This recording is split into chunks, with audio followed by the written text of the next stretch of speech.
یہودی پوری دنیا میں بہت طاقتور اس وقت بھی تھے. بینک آف انگلینڈ تاج برطانیہ پوری دنیا پر اس کا پرچم لہراتا تھا، لیکن تاج برطانیہ کے پیچھے ساری طاقت بینک آف انگلینڈ کی تھی جو یہودیوں کے ہاتھ میں تھا، روس چائلڈز کے پاس. یہ پرانا مشہور اس کا جملہ ہے کہ give me the money of an empire and I do not care who makes the laws. کئی سو سال سے جو روس چائلڈ فیملی تھی اور بڑے بڑے یہودی خاندان تھے جو بینکار تھے، بینکرز تھے، وہ پوری دنیا کے معاشی نظام پر قبضہ کر چکے تھے، خاص طور پر تاج برطانیہ اور پھر امریکہ کے. تو تھیوڈور ہرزل زائنسٹ موومنٹ، جس کے اندر تمام بڑے بڑے یہودی شامل تھے، ان کی نمائندگی کرتا ہوا سلطان عبدالحمید کے پاس ترکی میں پہنچا. سلطان عبدالحمید کو یہودیوں نے اس وقت کے لحاظ سے بہت خطیر رقم آفر کی، پیش کی کہ ہم آپ کو یہ رقم دیتے ہیں، آپ فلسطین کا علاقہ ہمیں دے دیجیے. سلطان عبدالحمید ایک غیرت مند مسلمان حکمران تھے. آپ نے جلال میں آ کے اس کو انکار کر دیا اور رد کیا اور ان کو رسوا کر کے دربار سے نکالا اور یہ کہا کہ جو مرضی تم قیمت دے دو، یہ مسلمانوں کی امانت ہے، فلسطین کا علاقہ میں تمہارے حوالے نہیں کر سکتا. یہ ملاقات جب پہلی دفعہ یہ ڈیلیگیشن آیا تھا سلطان عبدالحمید سے ملنے کے لیے، اس کی ویڈیو بھی اویلیبل ہے. 1906 کی ایک پرانی فلم اویلیبل ہے، آپ کہیں آرکائیو میں تلاش کریں تو آپ کو مل بھی جائے گی. سلطان نے شروع میں تو بڑی عزت کی کیونکہ یہودیوں بستے تھے، خلافت عثمانیہ میں یہودی بسا کرتے تھے، لیکن جب ان کی اصل نیت کا پتہ لگا، سلطان نے جلال میں ان کو نکال دیا اور وہیں سے ان کی خلافت عثمانیہ سے، ان یہودیوں کی خلافت عثمانیہ سے دشمنی شروع ہو گئی. ایک جانب یہ امریکہ پر قبضہ تقریباً اپنا مکمل کر چکے تھے. 1914 میں انہوں نے فیڈرل ریزرو بینک بنایا، یعنی پوری امریکی حکومت ان کے تابع آ گئی اس کے بعد. اور اس پر ہم اکنامک ٹیررزم کے پروگرام میں تفصیلی کر چکے ہیں، جو ہماری اکنامک ٹیررزم کی سیریز ہے کہ کس طرح فیڈرل ریزرو بینک کے ذریعے انہوں نے امریکن اکانومی پر قبضہ کیا، امریکن گورنمنٹ پر قبضہ کیا، اور کس طرح امریکن حکومت سے یہ اختیار لے لیا کہ وہ اپنے کرنسی نوٹ چھاپ سکے. کرنسی نوٹ فیڈرل ریزرو چھاپتا ہے اور قرضے پہ امریکن حکومت کو دیتا ہے، اور وہ سارا قرضہ امریکی قوم پہ چڑھتا ہے. یہ اتنا بڑا ایک تاریخی اکنامک فراڈ کیا گیا، اتنی بڑی فائنینشیل دہشت گردی کی گئی کہ اب امریکہ پہ اتنا قرضہ چڑھ چکا ہے 28-30 ٹریلین ڈالر کے، وہ ادا کر ہی نہیں سکتے ہیں. اب پورا امریکہ جو ہے وہ تباہی کے قریب آ چکا ہے. تو ایک جانب تو انہوں نے، ان یہودیوں نے فیڈرل ریزرو بنا کر دنیا کی اس وقت کی جو سب سے بڑی طاقت تھی امریکہ، اس پر قبضہ کیا، اور دوسری جانب انہوں نے پہلی جنگ عظیم برپا کروائی. پہلی جنگ عظیم کے نتیجے میں انہوں نے پوری دنیا کی نقشہ اور سیاست تبدیل کر دی. جو بڑی بڑی اس وقت کی امپائرز تھیں ان کو بالکل تباہ و برباد کر دیا. سب سے بڑھ کر خلافت عثمانیہ کو تباہ کیا. خلافت عثمانیہ کو تباہ کر کے انہوں نے پوری مسلم دنیا کو اس طرح تقسیم کیا کہ ان مغربی طاقتوں نے کاغذ کا ٹکڑا زمین پر رکھ کر اس پر نقشے لگائے، لکیریں کھینچی کہ اب یہ عراق بنے گا، یہ شام بنے گا، یہ سعودی عرب کا حصہ ہے، مسلمان دنیا کو یہ جارڈن ہوگا، یہ یمن ہوگا. باقاعدہ انہوں نے ٹیشو پیپر کے اوپر مسلم دنیا کو تقسیم کیا. اس وقت جو شریف مکہ تھا، جو عرب تھے، یہاں پہ عرب قبائل کی بغاوت کروائی، عرب ریولٹ کروائی، جس کو اقبال نے بڑی تکلیف سے جس پر کہا کہ ہاشمی بیچ رہا ہے آبرو دین مصطفیٰ، خاک و خون میں لٹ رہا ہے ترکمان سخت کوش. ترکوں کے خلاف بغاوت کروائی گئی عربوں کی. پھر یہ سعودی عرب کا سارا علاقہ جو تھا یہ آل سعود کو دیا گیا. جارڈن کا علاقہ جو تھا وہ شریف مکہ کے دو بیٹوں، ایک بیٹے کو جارڈن، ایک بیٹے کو عراق دیا گیا. تو یہ ساری فیملیز جو وہاں بٹھائی گئی تھیں وہ ساری برٹش انٹیلیجنس کی بٹھائی ہوئی تھی. یہ ایک تباہی پوری خلافت عثمانیہ میں انہوں نے برپا کی. دوسرا، یورپ میں انہوں نے ایسٹرو ہنگیرین امپائر تباہ کی، اس کو ختم کر دیا. بالکل نیا یورپ، جو ماڈرن یورپ بنا، وہ اس کی شکل نکالی. اور پھر رشیا میں انہوں نے زار کی جو حکومت تھی، جو کہ ایک زار کی امپائر تھی، اس کو تباہ برباد کر کے وہاں بولشوک کمیونسٹ ریولوشن لے کر آئے، اور سارے بولشوک بھی یہودی تھے. یہ ڈاکومنٹڈ بات ہے. It was a communist revolution کہنے کو آئیڈیولوجیکلی، لیکن actually it was an ideologically Jewish revolution. وہ سارے یہودی تھے، اور وہ بھی اشکنازی یہودی تھے، جس کو کہا کہ وہی یہودی اشکنازی جو ہیں جو اب اسرائیل پر حکومت کر رہے ہیں. ان ساروں نے ایک رشیا کے اوپر قائم کر کے ایک پاور بلاک بنا دیا ہے، کمیونسٹ بلاک ایک طرف، کیپٹلسٹ بلاک ایک طرف، اور پوری دنیا کو انہوں نے اپنے بلاکس میں تقسیم کیا. پہلی جنگ عظیم جیسے ہی ختم ہوئی، یہ امپورٹنٹ نوٹ کرنے والی بات ہے کہ تاج برطانیہ نے ایک خط لکھا لارڈ روسچائلڈ کو. ایک یہودی بینکر ہے لارڈ روسچائلڈ، اس کو ایک خط لکھا جاتا ہے تاج برطانیہ کی جانب سے، جس کو مشہور بیلفور ڈیکلیریشن کہتے ہیں. لارڈ بیلفور تھا، اس نے خط لکھا تھا اور اس نے روسچائلڈ سے یہ کہا کہ تاج برطانیہ نے فیصلہ کر لیا ہے کہ ریاست اسرائیل قائم کی جائے گی اور فلسطین کا علاقہ آپ کو دے دیا جائے گا.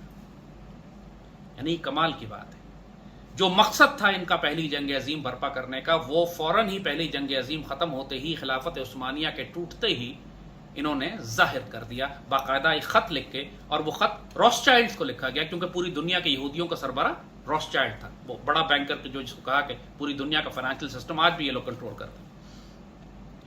تو لارڈ روسچائلڈ، یہ خط ان کو آفیشلی مل گیا، مگر اس کے بعد ان کو اتنی طاقت ابھی بھی ان کے پاس نہیں تھی کہ پوری دنیا سے یہودیوں کو لا کر یہ فلسطین میں آباد کر سکتے۔ پوری دنیا میں، یورپ میں، امریکہ میں یہودی بڑی، خاص طور پر یورپ میں یہودی بڑے خوشحال تھے، بڑے عافیت اور آرام سے رہا کرتے تھے، صدیوں سے آباد تھے، بڑے مضبوط ان کے بزنس تھے، اور یہ کنونس کرنا کہ یہودیوں کو ہم پوری دنیا سے نکال کر اس فلسطین کے علاقے میں لا کر آباد کریں گے، ان کے لیے آسان نہیں تھا۔ اس کے لیے ان کو ایک اور جنگ عظیم کی ضرورت تھی جس میں یورپ کو تباہ کیا جائے، لہٰذا وہ سیکنڈ ورلڈ وار کرائی جاتی، اور سیکنڈ ورلڈ وار میں پھر وہ 60 لاکھ یہودیوں کے مرنے کا ڈرامہ، یہ طوفان، تھوڑے بہت یہودی مروائے بھی، باقی مبالغہ آرائی، اس پر پابندی لگا دی، کوئی تحقیق نہیں کرنی اس بات کے اوپر، کسی کو پتہ نہ چلے کہ اصل حقیقت کیا ہے، ایک ٹوٹل فراڈ۔ مگر اس کے نتیجے میں یہ ہوا، جب یورپ کو انہوں نے تباہ کیا، پورا یورپ آپ دیکھیں گے کس طرح تباہ و برباد کیا کہ وہاں اب کسی انسان کے رہنے کی جگہ نہیں بچی، اور اس وقت انہوں نے یہ جواز بنایا پوری دنیا میں کہ چونکہ یہودیوں پر بڑا ظلم ہوا ہے یورپ میں، 60 لاکھ مارے گئے ہیں، لہٰذا اب عالمی طاقتیں مل کر یہودیوں کو فلسطین میں لا کر آباد کریں۔ ایک گیم پلان دیکھیں آپ، پہلی جنگ عظیم برپا کی گئی خلافت عثمانیہ کو توڑ کر جگہ صاف کرنے کے لیے، دوسری جنگ عظیم برپا کی گئی یہودیوں کو دنیا سے جمع کر کے اور دنیا کی طاقتوں کو مجبور کرنے کے لیے کہ سارے یہودیوں کو اٹھا کر آپ اسرائیل میں آباد کرنے کا خرچہ بھی دیں۔ مگر دوسری جنگ عظیم کے نتیجے میں اللہ تعالیٰ نے ایک کرم یہ فرما دیا کہ تاج برطانیہ اس قدر کمزور ہو گئی کہ وہ ہندوستان پر اپنا قبضہ برقرار رکھنے کے قابل نہ رہی، اس کی فوجیں جنگوں میں اتنی تباہ ہوئی، نتیجتاً جب ہندوستان کے اندر انڈین آرمی نے بغاوت کی، 1946 میں ایک بڑی انڈین نیوی میں میوٹنی ہوئی، اور اس کے بعد جگہ جگہ فوج میں بغاوتیں شروع ہو گئیں، اور سبھاش چندر بوس کی جو آرمی، جو انہوں نے انڈین نیشنل آرمی بنائی تھی، اس کا انفلوئنس انڈین آرمی میں اتنا زیادہ آ گیا کہ انگریزوں کے خلاف ایک کھلم کھلا بغاوتیں شروع ہو گئیں، اور ساتھ ساتھ یہ وہ وقت تھا کہ جب اللہ تعالیٰ نے قائد اعظم جیسی ہستی، علامہ اقبال جیسی ہستی، تحریک پاکستان 1940 میں یہ موومنٹ، اور سب کچھ، ساری اسٹریٹجک پلاننگ اللہ تعالیٰ ساتھ ساتھ کر رہا تھا۔ تو عین اسی وقت کہ جب اللہ تعالیٰ نے پاکستان کا قیام وجود میں لایا، اس کے کچھ عرصے کے بعد وہ زہر پیدا ہوا جس کا تریاق اللہ نے پاکستان کو بنایا تھا۔ اسرائیل کی ریاست پاکستان بننے کے 1-2 سال کے بعد، 48 میں وہ بنے، 47 میں ہم بنے، اور اس کے بعد اسرائیلیوں نے آہستہ آہستہ قتل عام کر کے جگہ پہ قبضہ کرنا شروع کیا۔ اسرائیل دنیا کی واحد سو کالڈ ریاست ہے جس کا کوئی نقشہ ڈیفائنڈ نہیں ہے ابھی بھی، وہ ان کے جھنڈے پہ ضرور بنا ہوا ہے کہ دریائے فرات سے لے کے دریائے نیل تک 2 نیلی لکیریں جو آپ دیکھتے ہیں، وہ اس پورے علاقے پر ہم نے اپنی ریاست قائم کرنی، لیکن ویسے آفیشلی ان کا کوئی نقشہ نہیں ہے، کیونکہ وہ قبضے کی زمین ہے سارا، یہ سارا مافیا گروپ ہے جو زمینوں پہ فلسطینیوں کے قبضہ کر کے پھیل رہا ہے۔ تو اللہ تعالیٰ نے 47 میں پاکستان کو بنایا، 48 میں اسرائیل کا وجود ان یہودیوں نے، جس کو اس وقت ہمارے بزرگوں نے، فاؤنڈنگ فادرز نے، قائد اعظم نے اس کو dagger in the heart of the Muslims کہا، علامہ اقبال نے کہا it's western outpost at the gates of at the east. یہ ہمارے بزرگ اس خطرے کو سمجھتے تھے کہ اسرائیل کی ریاست اگر ایک دفعہ قائم ہو گئی اور ادھر ہندوتوا ریاست ہوئی تو دونوں کے درمیان یہ مسلم دنیا کو بالکل کچل کے رکھ دیں گے، اور آج ایگزیکٹلی یہی آپ اپنی آنکھوں کے سامنے دیکھ رہے ہیں۔ سیکنڈ ورلڈ وار کے بعد جب سے اسرائیلی ریاست قائم ہوئی، انہوں نے امریکہ کی طاقت کو استعمال کیا پوری مسلم دنیا میں تباہی مچانے کے لیے، اور وہ آپ آج بھی دیکھ رہے ہیں کہ چاہے عراق ہو، چاہے افغانستان ہو، چاہے وار آن ٹیرر کے نام پہ انہوں نے پوری امریکن پاور کو استعمال کیا، کرسچن ورلڈ کو استعمال کیا، نیٹو کی فورسز کو استعمال کیا مسلم دنیا میں تباہی مچانے کے لیے۔ کمال کا ذہن، فتنہ گر ذہن ہے ان یہودیوں کا کہ انہوں نے عیسائی دنیا کو استعمال کیا مسلم دنیا کو تباہ کروانے کے لیے، اور ہندوؤں کے ساتھ اتحاد کیا پاکستان کو تباہ کرنے کے لیے۔ اب تاریخ کے ایسے موقع پر ہم داخل ہو چکے ہیں کہ جب کانفیڈنس ہو گیا اب اسرائیلیوں کو، یہودیوں کو، کہ اب ہم براہ راست پوری دنیا پر حکومت کر سکتے ہیں، مگر پھر بھی ان کو کسی مضبوط بازو کی ضرورت تھی، اور اس کے لیے انہوں نے چائنا پہ انویسٹ کیا۔ یہ عجیب سی بات لگے گی بہت سارے پاکستانیوں کو، چین ہمارا دوست ہے، چین ہمارا اتحادی ضرور ہے، ہمارا دوست نہیں ہے، نہ ہمارا بھائی ہے، ہمارا اتحادی ہے، ہمارے اس کے ساتھ اسٹریٹجک ریلیشن شپس ہیں، ہمارا سگا بھائی نہیں ہے وہ، نہ وہ ہمارا ایمان شیئر کرتا ہے نہ ہمارا خون شیئر کرتا ہے، وہ اپنے انٹرسٹ کو دیکھے گا۔ اور اسرائیلیوں نے بہت بڑی انویسٹمنٹ کی ہے چین کے ساتھ، اور چین کا جو ماڈل اس وقت ڈکٹیٹوریل ماڈل جو ہے پوری دنیا میں سپر سرویلنس کا، ہائی ٹیکنالوجی کا، وہ ماڈل اسرائیلی چین کو استعمال کرتے ہوئے پوری دنیا میں نافذ کرنا چاہتے ہیں۔ پہلے یہ تاج برطانیہ سے چپک گئے تھے جا کے، اس کا خون چوستے رہے، پھر امریکی امپائر کے ساتھ انہوں نے اس کا خون چوسا اور اس کو استعمال کیا پوری دنیا کو تباہ کرنے کے لیے۔ اب یہ چین کے ساتھ اپنے آپ کو منسلک کر چکے، مگر اس سے پہلے ان کو مسلم دنیا کے اندر کچھ اور تباہی کرنی ہے۔ انہوں نے جو مڈل ایسٹ میں جو تباہیاں کی ہیں اس کا مقصد یہی تھا کہ جو ملٹری تھریٹ ہے اسرائیل کو وہ ختم ہو جائے۔ وہ ختم ہو چکا، اب ڈی پاپولیٹ کیا جا رہا ہے مڈل ایسٹ کو، جو ہجرت کر کے لاکھوں مہاجر نکالے جا رہے ہیں عراق سے اور شام سے اور مسلمان ملکوں سے۔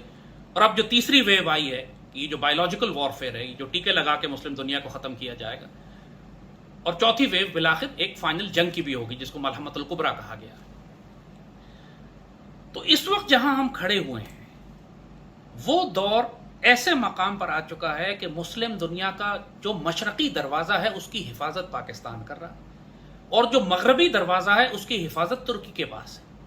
بیچ میں مسلم دنیا تقریباً ختم ہو چکی ہے، اور اس تہذیبی تصادم میں پاکستان کو یہ ٹکرائیں گے براہ راست بھارت کے ساتھ، اور بھارت کی پشت پناہی پر اسرائیل، امریکہ اور بچی کچی جو یورپ کی طاقتیں ہیں وہ کھڑی ہوں گی۔ اور اس تصادم کے نتیجے میں اللہ نہ کرے پاکستان کو اگر چوٹ لگتی ہے تو پھر اسرائیل کے لیے آنے والے وقت کے لیے بالکل رستہ صاف ہو جائے گا کہ مسلم دنیا میں کوئی اور ایٹمی طاقت باقی نہیں بچے گی جو اسرائیل کو روک سکے۔ یہ جو تجزیہ ہم آپ کے سامنے کر رہے ہیں اس کو علامہ اقبال آج سے 100 سال پہلے بہت واضح انداز میں بتا چکے ہیں۔ ایک زمانہ تھا جب دنیا کو کہا جاتا تھا کہ کمیونسٹ بلاک ہے اور کیپٹلسٹ بلاک ہے اور کمیونزم ریئل تھریٹ ہے مغرب کے لیے، اس وقت اقبال نے فرمایا تھا، ابلیس کی مجلس شورا اٹھا کے دیکھیے، ابلیس اپنے مشیروں کو یہ بات واضح کرتا ہے کہ فتنہ فردہ مزدکیت نہیں اسلام ہے، کہ آنے والے دور میں جو ہمیں تھریٹ ہوگا ابلیس کے پورے نظام کو، وہ کمیونزم سے نہیں ہوگا، اسلام سے ہوگا۔ اور اسلام قائد اعظم کے الفاظ میں پاکستان از اے بلوارک آف اسلام، ہم اسلام کا قلعہ ہے۔ ڈیوڈ بن گورین نے 1948 میں اپنی قوم کو نصیحت کی تھی کہ ہمیں اب عربوں سے خطرہ نہیں ہے، ہمیں عربوں کے دوستوں سے خطرہ ہے، یعنی اشارہ ان کا پاکستان کی جانب تھا۔ سیدی رسول اللہ کی احادیث مبارکہ میں بھی جو تمام خوشخبریاں اور بشارتیں آخری دور میں دی گئی ہیں وہ پاکستان کے لیے ہیں، اور ہمارے دشمن ہمارے دین کو ہم سے زیادہ جانتے ہیں، ہماری احادیث کو زیادہ جانتے ہیں مسلمانوں سے، اور زیادہ ایمان رکھتے ہیں ان پر، ہماری پروفیسیز کو، ہماری پریڈکشنز کو، اور اس کے مطابق وہ پلاننگ کرتے ہیں۔ حدیث شریف میں ایک درخت کا ذکر کیا گیا کہ تمام پتھر پکاریں گے کہ ہمارے پیچھے یہودی چھپے ہوئے ہیں، وہ درخت یہودیوں کو بچائے گا۔ آج اسرائیل پورے اسرائیل کے اندر وہ درخت کثرت سے لگا رہا ہے کیونکہ اس کو سیدی رسول اللہ کی حدیث پر ایمان ہے۔ تو آج کی جو جیو پالیٹکس ہے، جس طرح بات ہم نے کہی سورہ روم میں جو اللہ تعالیٰ نے بتایا تھا کہ رومن اور پرشین امپائر کے تصادم میں مسلمانوں کے لیے راستہ بھی تھا اور تھریٹس بھی تھے، تو آج جو تہذیبی تصادم ہے اس میں پاکستان کو خاص طور پر اپنے دوست اور دشمن کو پہچان کر پوزیشن لینی ہے۔ اپنے الائنسز ہم نے اس طرح کے اتحادی اس طرح کے بنانے ہیں کہ اس سپر پاور کانفرنٹیشن سناریو جو بلڈ ہو رہا ہے، جو تہذیبی تصادم ہے، کلیش آف سویلائزیشنز ہے، اس کے اندر پاکستان کہاں کھڑا ہے اور اپنا راستہ کیسے نکال سکتا ہے۔ ہمیں براہ راست تھریٹ ہے مشرق میں ہندو سویلائزیشن سے، مغرب میں ہمیں براہ راست تھریٹ ہے یہودی سویلائزیشن سے، لیکن یہودی تہذیب کرسچن سویلائزیشن کو استعمال کرتی ہے پاکستان کو تباہ کرنے کے لیے، مڈل ایسٹ کو، مسلم دنیا کو تباہ کرنے کے لیے۔ اس وقت اسٹریٹجیکلی ہمارے اتحادی کون بنتے ہیں؟ ہمارا اتحادی آرتھوڈاکس کرسچن سویلائزیشن ہے، رشینز۔ ہمارے اتحادی چائنیز ہو سکتے ہیں شارٹ ٹرم میں کہہ رہا ہوں، لانگ ٹرم میں نہیں، مگر ہمارے پرماننٹ اتحادی جو ہمارے ساتھ اپنا خون بھی بہائیں گے وہ افغان ہیں، افغان طالبان، اور ترک ہیں، ٹرکس۔ یہ وہ ایسٹس ہیں کہ جو اس عالمی تصادم کے سناریو میں پاکستان کے ساتھ کھڑے ہو سکتے ہیں۔ اور پاکستان کو اپنی جیو پالیٹکس، اپنی فورن پالیسی، اپنی ڈیفنس پالیسی اس بنیاد پر بنانی ہے کہ یہ جو اس دور میں ایک مذہب کی بنیاد پر یا نظریے کی بنیاد پر تہذیبی تصادم ہو رہا ہے، اس میں پاکستان اپنی بقا کا راستہ کیسے نکالے گا۔ دنیا کی واحد اسلامی نیوکلیئر طاقت اب چاروں طرف سے گھیرے میں آئی ہوئی ہے۔ ہمارے اندر حشاشین کی طرح دہشت گرد اور خوارج بھی موجود ہیں۔ ہماری سیاسی جماعتوں نے ملک اور قوم کو قومیت، لسانیت، فرقہ واریت اور صوبائیت میں پھاڑ کے رکھ دیا ہے۔ ہماری کمزور غیر نظریاتی قیادت ہے جو بالکل کنفیوزڈ ہے، اسے کچھ نہیں معلوم کہ دنیا میں کیا ہو رہا ہے۔ ہماری طرف چاروں طرف دشمن ہتھیار تیز کر کے ایک آخری حملے کی تیاری کر چکے ہیں۔ تہذیبوں کا تصادم اب آخری حد پر پہنچ چکا ہے، اور خاص طور پر یہ جو تیسرا تصادم اب شروع ہوا، ہونے والا ہے، جیسے کہا کہ پہلی جنگ عظیم انہوں نے برپا کروائی جگہ صاف کروانے کے لیے کہ اسرائیل کی ریاست قائم ہو۔ دوسری جنگ عظیم کے بعد انہوں نے اسرائیل کو آباد کرنا شروع کیا، اور اب یہ تیسری جنگ عظیم کے بعد یہ اسرائیل کو پھیلانا شروع کریں گے۔ یہ جو نیا world order, new world order کا نام آپ بار بار سن رہے ہیں، آپ گلوبل ریسیٹ کی بات سن رہے ہیں، یہ جو جنگ اب دنیا میں جنگ عظیم جس کا آغاز ہوا ہے، یہ طبی دہشت گردی سے اس کا آغاز ہوا ہے۔ اس کی تفصیل ہم بہت بتا چکے ہیں، آپ سمجھتے ہیں میں کیا بات کر رہا ہوں۔ یہ ایک طبی دہشت گردی ہے جس کے ذریعے بیماریاں پھیلا کر، پھر ٹیکے پھیلا کر دنیا کو پہلے تباہ و برباد کیا، لاک ڈاؤن کے ذریعے معیشت تباہ کی۔ پوری دنیا اس وقت ایک عالمی تباہی میں ہے، اسی طرح جس طرح پہلی جنگ عظیم اور دوسری جنگ عظیم میں تھی، اس سے زیادہ بڑی خوفناک تباہی۔ اور اس تباہی کے بعد جو کھنڈر ہوں گے، ان کے اوپر گھمسان کی جنگیں ہوں گی۔ حدیث شریف میں اس کو فرمایا گیا، جنگوں پر جنگیں ہوں گی، ملحمۃ الکبریٰ کی بات کی گئی ہے۔ تو یہ لازم ہے خاص طور پر پاکستان کی حکومت، ریاست، پاک فوج اور ہماری اشرافیہ کے لیے کہ یاد رکھو ایک بات، تم سب کو میں یہ بات کرتا ہوں، پہلے لوگ اپنی دولت ملک سے باہر رکھتے تھے کہ پاکستان ڈوبے گا تو ہم ملک سے باہر نکل جائیں گے۔ اب تم باہر بھی نہیں جا سکتے، اب جنگ پوری دنیا میں لگی ہوئی ہے۔ تم پوری دنیا میں جہاں جاؤ گے، پوری دنیا میں لاک ڈاؤنز ہیں، پوری دنیا میں کرفیوز ہیں، پوری دنیا میں ویکسین پاسپورٹس آ گئے ہیں۔ جس نے ویکسین لگوائی اس کا بیڑا غرق ویسے ہی ہو جانا ہے۔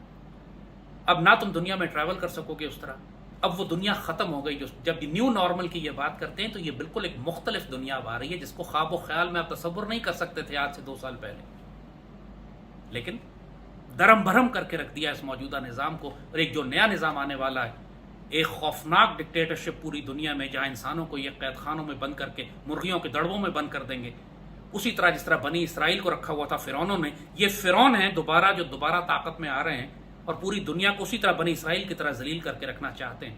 ان کے مقابلے پہ صرف اسلامی تہذیب ہے جو ان کا مقابلہ کرے۔ یہ بات بھی سیدی رسول اللہ نے حدیث مبارکہ میں واضح فرما دی تھی کہ مسلمان ہی ان سے تصادم کریں گے، جبھی آخر میں آخری مارکہ مسلمانوں اور یہودیوں کے درمیان ہی ہوگا۔ لہٰذا اب ہم اس دور میں آ چکے ہیں کہ پوری پاکستانی قوم کو ہوش و حواس کے ساتھ آنے والی جنگوں کے لیے، آنے والے مشکل وقت کے لیے تیار ہونا ہے، ورنہ اس تہذیبی تصادم میں ہم کچل دیے جائیں گے۔ جیسے عباسی خلافت کچل دی گئی، جیسے خوارزم شاہ کچل دیے گئے، جیسے ایوبی کچل دیے گئے، جیسے سلجوقی کچل دیے گئے، جیسے عثمانی کچل دیے گئے۔